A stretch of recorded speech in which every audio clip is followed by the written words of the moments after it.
سب سے پہلے تو میں اپنے دلہا بھائی کو مبارکباد پیش کرتی ہوں، لیکن بڑی ڈر رہی ہوں کہ شاہدہ بہن ہمارے ساتھ نہیں ہے. اتنے وہ دلہا دلہا کہے جا رہے ہیں، اور ضیاء بھائی تھے ادھر، تو کہنے لگے کہ آپ دلہا بھائی کہہ رہے ہیں تو یہ کچھ کیا بات کہہ رہی ہیں، اگر ان کو پتہ چلا تو وہ تو بہت ناراض ہوں گی آپ سے. تو لیکن دلہا دلہا ہی ہوتا ہے. یہ آپ کا ہمارا دنیائے ادب کا دلہا ہے، تو دنیائے ادب کے دلہا کو ہم مبارکباد پیش کرتے ہیں. اس دنیائے ادب کا دلہا بننے کے لیے میرے بھائی نے بڑے اوکھے پینڈے طے کیے. یہ ان کی پہلی کتاب تھی.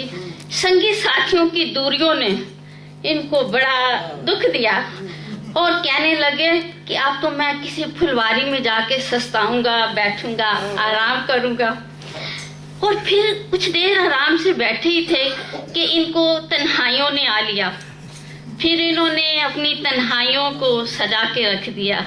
اور میں اپنا اس کا دوسرا اسی غزل کا اپنی کہوں گی، اداسیوں کو تنہائیوں کو ہم نے سجا کے رکھ دیا، تیرا تصور دل میں بسا کے رکھ دیا.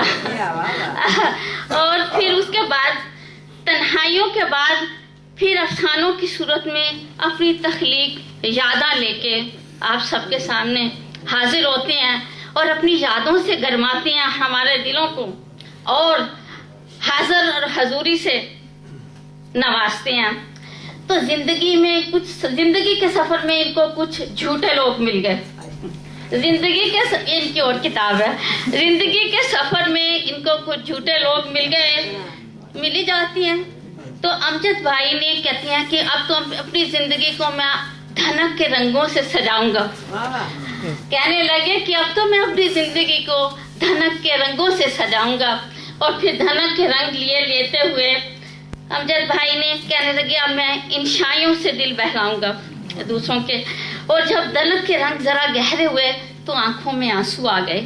جب دھنک کے رنگ ذرا گہرے ہوئے تو آنکھوں میں آنسو آ گئے. تو ہوائے موسم دل لے کے ہمارے سامنے آتے ہیں اور اپنے جذبات، خیالات اور احساسات سے نوازتے ہیں. اور اب پلٹتے ہیں توبہ کی طرف. اللہ میری توبہ میری توبہ. اور بہرحال میرے بھائی ہیں، خوش اخلاق ہیں، خوش مزاج ہیں، اور طبیعت میں ان کی ساری ہے. چھوٹی بہنوں کو بھی بڑا کہتے ہیں الحمدللہ. تو بڑی بہنیں تو ساتھ ہیں ہی. تو اور بھائیوں کا کیا کہنا، ان کے بغیر تو کوئی آپ نہ ہو تو کوئی محفل ہی نہیں سجتی. سچی بات ہے. اس لیے آج کے دلہا جو ہیں انہوں نے اپنے وطن کی جو مٹی ہے اس کی خوشبوئیں، اپنے وطن کے پرندوں کی چہکار، اپنی محبت، اپنی مہکار، اپنی خوشبوؤں سے اس دنیائے ادب میں وہ خدمت کی، وہ محبت کی. ایک جس طرح سے بلبل تو نہیں کہوں گی کیونکہ دلہن نہیں ہے تو کیا بھی دیتی ہوں. وہ ایک چہک لے کے آئی، مہک دی ہمیں. ایک لپک تھی، ایک شعلہ، اور اس کے ساتھ ساتھ انہوں نے ایسی لچک ہے کہ کبھی ادبی دنیا میں چلے جاتے ہیں شاعری کی، اور کبھی چلے جاتے ہیں پنجابی کی دنیا میں. کبھی افسانے لکھ دیتے ہیں، کبھی انشائیے لکھ دیتے ہیں، اور یہ محفلوں کو سجاتے ہیں. یہ آج کے اور ہمارے دلہا کی آپ سب کو بہت بہت مبارک ہو، اور اللہ کرے زور قلم اور زیادہ. میں لال صاحب کو بلاتی ہوں تھوڑا سا اس کے لیے.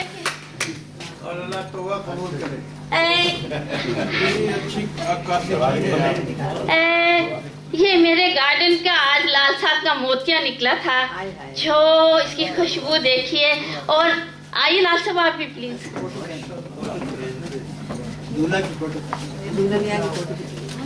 بہت بہت شکریہ. اللہ کرے زور قلم اور زیادہ. اچھا یہ موتیا کا پھول ہے جی، دیکھ لیں اس کے اوپر لگا ہوا. اچھا جی. اور ذرا دیکھیے کہ میری دلہن بہن نہیں ہے شاہدہ. ہر ایک عظیم آدمی کی کامیابی کے پیچھے